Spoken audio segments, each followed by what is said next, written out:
When you're a child in school, it doesn't really matter what school you went to or where that school was located. It seems to me there's always a child in the classroom who always knows the answer. Do you know that child? The one that, when the question is asked, they always have their hand in the air.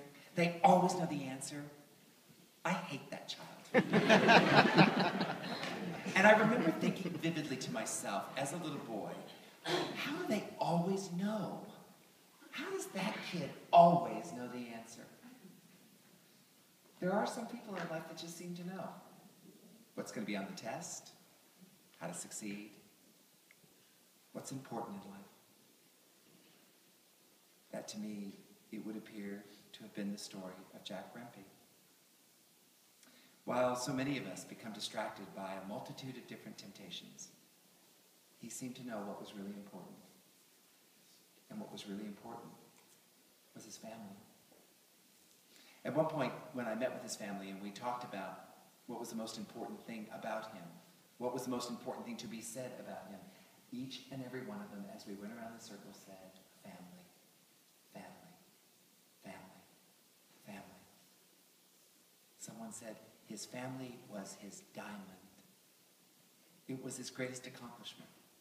Work was something to be done so that he could be with his family, to have a home, to play basketball, to root for the Cardinals, to enjoy your life, and to celebrate the many blessings that are within it. I saw him just before he died in his home. And I have to tell you, everyone, he wasn't afraid. That's not always the case.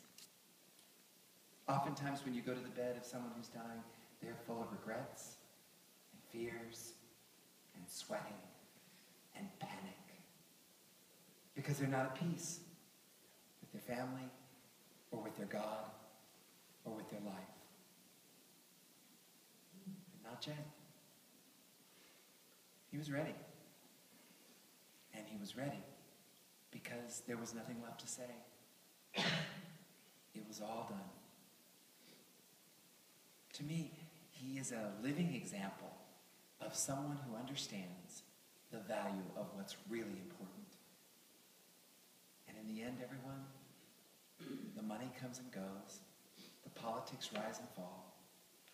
What's really important is loving your God and your neighbor and your family.